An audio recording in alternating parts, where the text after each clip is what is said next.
In this video, we're going to be doing a power jack repair on a Dell B130 laptop. First thing I want to do here is check the power adapter cord, make sure the cord is okay. A lot of times cords come in and they could be frayed, they could be bent, the pins could be messed up. So I take the voltmeter here and I set it to 20 volts because typically a laptop power adapter is 18 volts. And you're going to see I take the black tip and I put it on the outside of the pin, and I take the red tip and I put it on the inside of the pin, and I'm bending the cord around here to make sure that it's making a connection. You can see it was 19 volts, and that's correct, so we know the cord is okay at this point. The outside of the tip of the power adapter is usually negative, which is black, and the inside is usually positive, which is red, so that's why I did it that way. Now I'm testing to see if I jiggle the cord around in here, does it actually make the laptop go on or give it power? I want to just determine if it really is the power jack that's bad or not. And I'm bending and bending and it's still giving it no power. Now I know the power adapter is good, so therefore it's telling me that the jack is bad in the laptop, or it could be another motherboard problem. So we're going to open it up and see what's going on in there.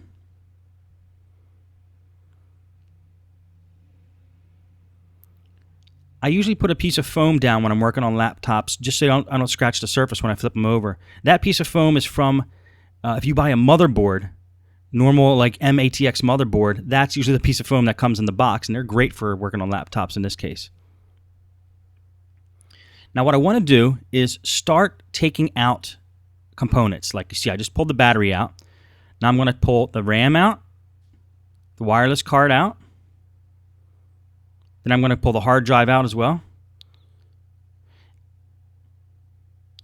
Now, the reason I do this is I want to get everything out of the way. See, I'm going to be working on the motherboard. So anything that's attached to the motherboard or touching the motherboard that's going to be loose, I want to get it out. So the first thing I do when I do a power jack repair is I just take all the components that I can out of the computer. Now, in this case, there's a little flap there. You see, I lifted that flap up. It revealed the heatsink, which sits on top of the processor, so I could take that off as well. Sometimes you can't get to the heatsink until you open up the laptop all the way.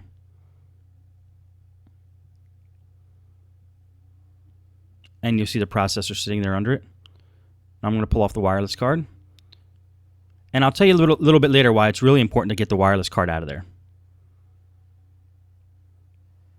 And then one screw, pull out that one screw and the CD drive comes out. Laptops. The key to working on laptops is, in my opinion, to get the motherboard out, you want to get the screen and the keyboard off first. And the key to getting the screen and the keyboard off is to remove that flap, that tab, that piece of plastic that sits right above the keyboard you saw me trying to pry open. Sometimes it's screwed in from the bottom.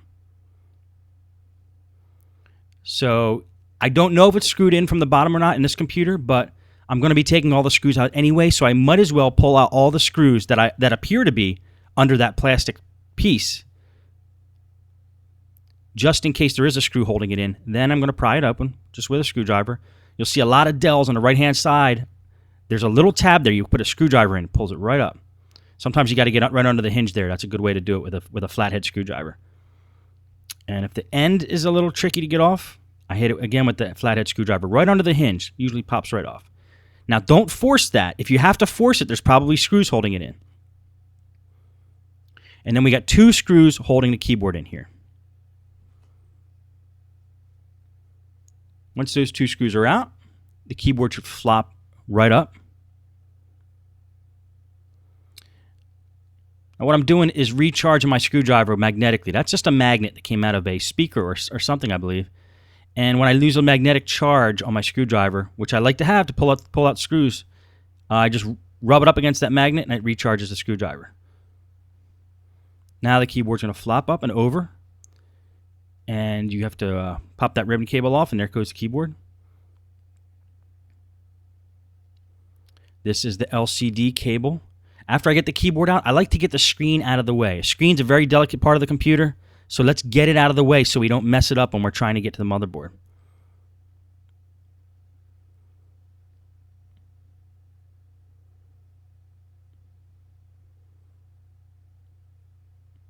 So you want to pull out any connectors that are attached to the motherboard. This could be ribbon cables, this could be battery connections, this could be like trackpad connections, which I'm pulling out here. You don't want any of those ribbon cables attached to the motherboard, because when we pull the top plate off, those ribbon cables might rip if they're still attached. Now, in this particular computer, it's a little out of the frame. Okay, we're going to put it in. There's 2 screws holding the monitor in. These screw right into the hinges, and it keeps the monitor screwed right into the hinges.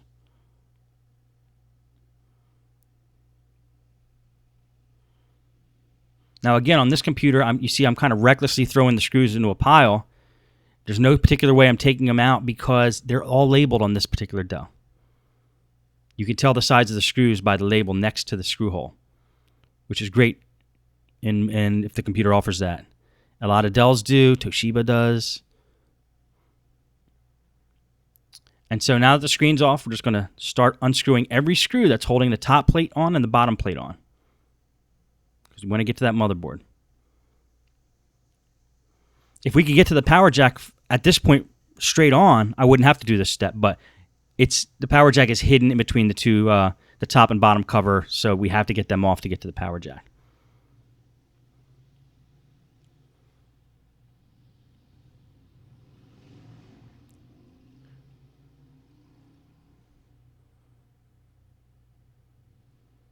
Now I'm just pulling every screw. Every place I see a screw hole, I'm taking that screw out of the bottom case.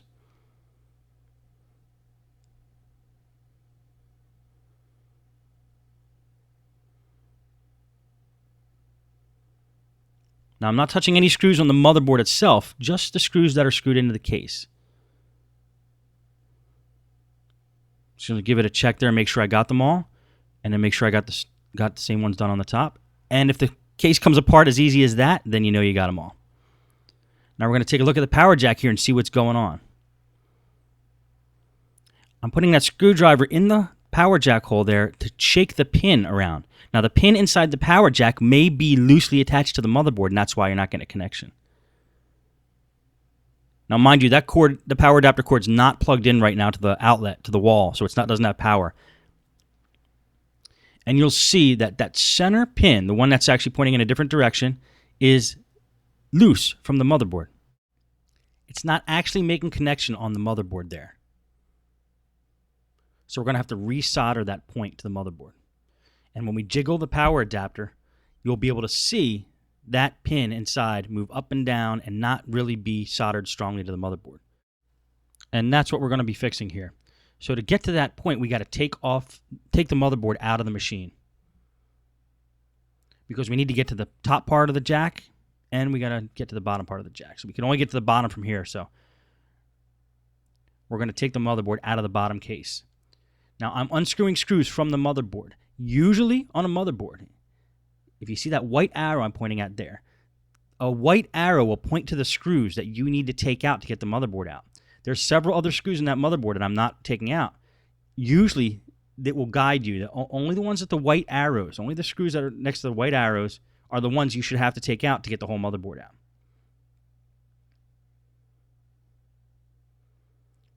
So you'll see I didn't need to take the fan off or the PCMCIA slot or a couple other things, just because I followed the white arrows and just took those 4 or 5 screws out that kept the motherboard in. Now that the motherboard's out, we're going to operate here. We're going to fix that power jack using a special technique that I do. But first, since we got the motherboard out, we're going to hit it with some compressed air.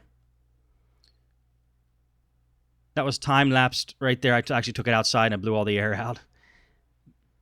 There's a lot of dust that accumulates in that fan, and now that you have access to it, you might as well take advantage of that and just blow it out.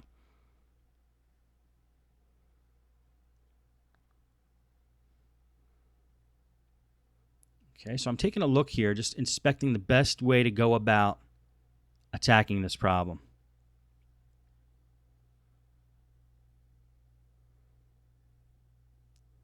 And I'm just going to get some materials here, like a soldering iron. That's just a typical 15-watt Radio Shack soldering iron that I'm using. And I'm going to pull some other tools out here. I'm going to get a file. And the first thing I'm going to do is I'm going to file off a spot on the motherboard where I can reattach the power jack. See, what we're going to do is a technique that I like to do where I use a wire to reattach the power jack to the motherboard. I use a wire because it has flexibility and it won't be as brittle as attaching the actual pin from the power jack straight to the motherboard. They have a tendency, if it breaks once, it's going to have a tendency to keep breaking. So I'm going to use a technique here where I use a wire in place of the actual post, the actual pin that comes out of the center of the back of the power jack. The first thing I need to do is scuff off, file down a bare spot on that motherboard where that pin actually attaches to, where the power jack pin actually attaches to.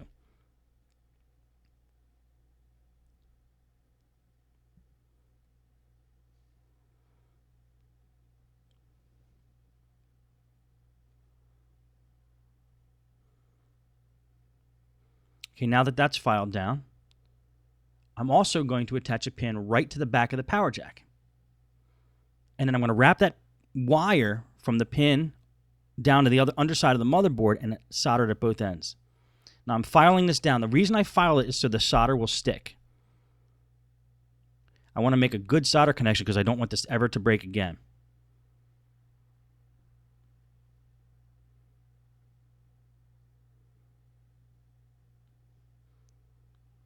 There's the solder. The soldering iron should be hot enough.